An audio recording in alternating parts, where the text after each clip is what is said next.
Olá, pessoal! Dando continuidade ao nosso assunto de calorimetria, hoje vamos ver calor sensível e calor latente. Sou o professor Tony Paulo e vou ajudar vocês a entenderem um pouquinho sobre calor sensível e calor latente. Calor sensível.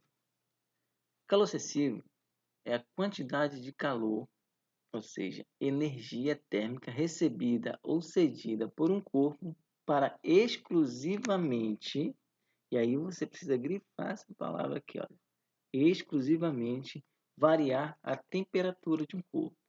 Ou seja, você fornece calor para um corpo, esse corpo vai variar sua temperatura, ou seja, aumentar. Você retira calor de um corpo, você vai diminuir a temperatura de corpo. Bom, mas como que eu calculo, como que eu faço para conseguir medir essa quantidade de calor? É uma equação matemática que a gente consegue decifrar essa nossa medida. Esta aqui.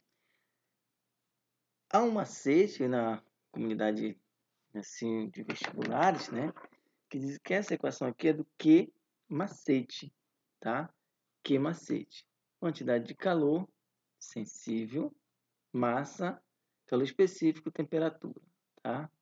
Isso aqui, olha. Variação de temperatura. E aqui vocês já estão acostumados, temperatura final menos inicial. Calor específico.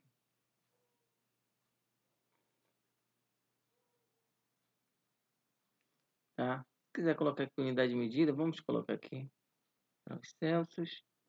Aqui, cal por grama por graus Celsius. Massa, pode ser gramas ou quilogramas. Esse aqui está aqui em cima, né, escrito aqui, quantidade de calor sensível. Beleza? Uma observação para vocês. Quando a quantidade de calor provoca uma mudança de temperatura, ela é chamada de calor sensível. Há um outro tipo de calor, a gente já viu na abertura, calor latente. Isso aí, mais à frente vamos ver. Se o corpo recebe calor, a quantidade de calor vai ser positiva, e se ele cede calor, a quantidade de calor vai ser negativa. Recebeu calor, aumenta a temperatura, cedeu calor, baixa a temperatura. Ok? Vamos ver um rápido exemplo aqui para a gente ter uma ideia de como funciona o cálculo de calor. Uma peça de ferro de 50 gramas tem temperatura de 10 graus Celsius. Qual é o calor necessário para aquecê-la até 80 graus Celsius? O calor específico do ferro é 0,11 cal por gramas por grau Celsius. Bom, primeira coisa, qual é a pergunta? Ele quer saber qual a quantidade de calor, né? Ele quer saber qual a quantidade de calor, ou seja, qual é o calor. Ele quer saber meu calor. Como só fala em mudança de temperatura, esse calor é o calor sensível, tá? Quantidade de calor sensível. A gente não sabe ainda.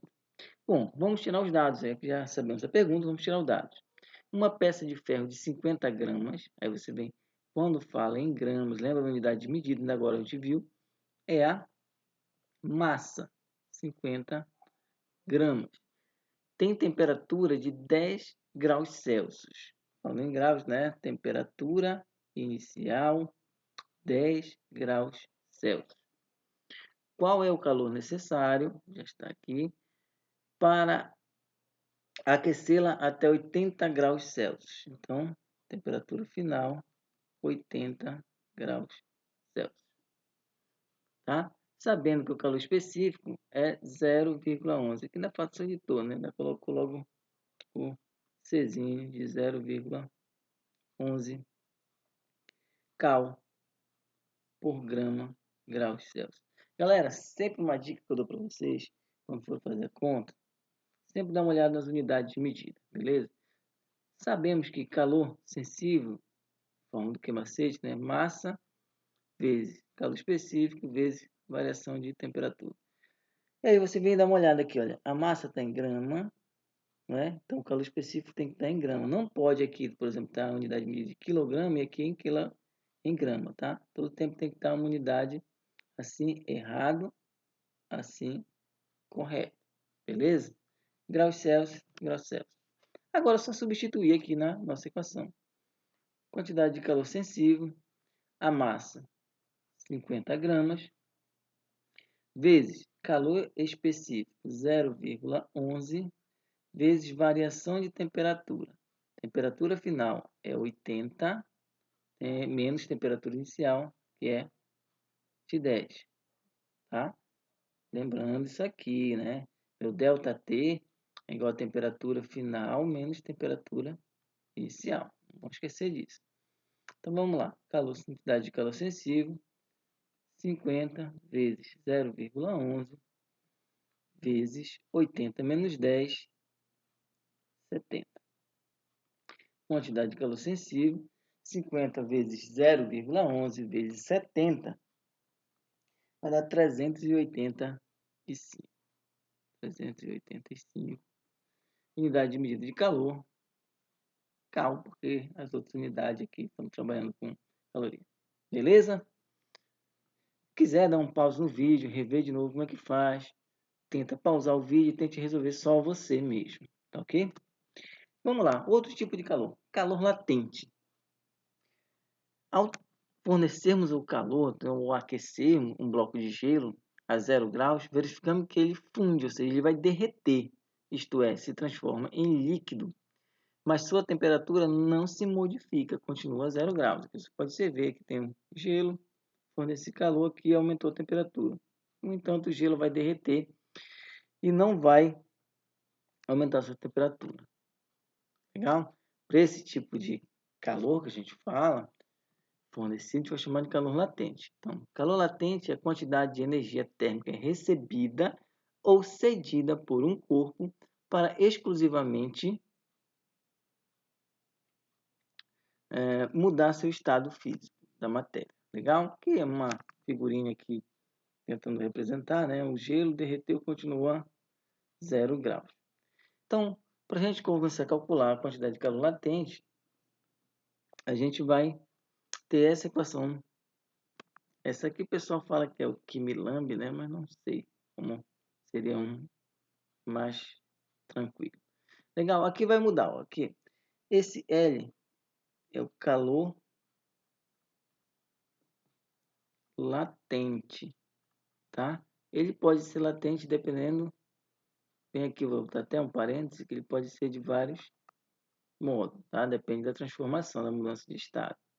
Essa aqui continua sendo a massa, tá? Em gramas ou quilogramas. E esse aqui, quantidade de calor. Quantidade de calor latente, tá? Serve para mudança de estado. Beleza? Como falei para vocês, o tipo de calor latente depende do tipo de transformação ocorrida, tá? Ou mudança de estado da matéria. Mudar de estado físico é chamado de calor latente. E aqui eu coloquei alguns tipos de transformações que têm a ver com esse calor latente, ou seja, passagem do sólido para o líquido, fusão, passagem do líquido para o gasoso, vaporização. Então vai ter, ó, calor latente de fusão quando passar do sólido para o líquido. Calor latente de vaporização quando passar do líquido para o gasoso, tá? Calor latente de solidificação, passagem do líquido para o sólido. Ou, a grosso modo, podemos dizer, ó, quero congelar uma água. Calor latente de fusão ou liquefação, do gasoso para o líquido. Calor latente de sublimação, passagem direto do sólido para o gasoso. Ou sublimação inversa, tá? Esses aqui são quase todos os tipos de calor latente, tá ok? Apesar disso, pessoal, que não apareceu nessa coisa, como um curso de, estou tentando direcionar isso aqui para o curso de meio ambiente, tá? Tem vários outros tipos de transformação. Não necessariamente eu preciso que a água chegue a 100 graus, tá? Para ela se transformar em vapor, tá? Lembra que aqui eu vou ter, ó, vaporização, tá? Ou condensação. Mas eu tenho nas florestas, você já deve ter estudado e visto que vocês têm a evapotranspiração, né? Ou só a transpiração, ou só a evaporação, que são coisas diferentes, que não precisa que a temperatura do líquido chegue a 100 graus Celsius para ter essa evaporação. Exemplo disso é como você seca sua roupa no varal, né? Colocou a roupa no varal, vai secar. O exemplo maior de fornecer calor e ter modalidade física, a gente fala em uma panela no fogo, vai chegar a 100 graus, vai ferver, vai evaporar. Mas pode ser também que você pegue essa roupa, coloque no sal, então vai ter a evaporação, que é o processo lento, tá? De transformação de energia. Ele vai transformar água líquida em vapor. Essa foto aqui é de um ciclo hidrológico, tá? Legal? Só para dar uma relembrada, dar uma contextualização com vocês aí. E aqui em cima, por exemplo, aqui você vai ter a condensação, do vapor em líquido, né? Aí vai armazenar na nuvem, vai precipitar, pode ter a sublimação. Então, tem vários tipos de mudança de estado. Tudo isso está envolvendo calor, tá ok? Calor latente, beleza? Então, vamos fazer um exemplo bem rápido aqui sobre calor latente, tá? Só para vocês pegarem a ideia de como é que se resolve. Vamos ler o exemplo. Calcule a quantidade de calor necessária para transformar 300 gramas de gelo a 0 graus em água a 0 graus Celsius. Sabendo que o calor latente de fusão, ou seja, vai dissolver o gelo, é de 80 cal por grama. Pessoal, aqui tem fusão. Se a fusão não é da água, tá? É do gelo, beleza? Então vamos lá. Ele quer saber qual é a quantidade de calor. Como não vai ter mudança de temperatura, calor latente, não é isso? Tirando os dados, a massa, com toda vez que tiver grama, você já sabe que é massa. 300 gramas de gelo. Olha, temperatura inicial 0 graus Celsius, temperatura final 0 graus Celsius. Você vê que não tem mudança de temperatura aqui, não é isso? E o calor latente de fusão é 80 cal por grama. Legal? Tranquilo, né? Jogando na equação, a gente sabe que o calor latente vai ser encontrado com a massa multiplicado pelo calor latente de fusão. Então, a quantidade de calor latente será igual à massa de 300 gramas vezes o calor latente de 80, tá? Então, olha só. 300 vezes 80. 3 vezes 8, 24. Né? Acrescenta 3 zeros. Então, quantidade de calor, 24.000 cal.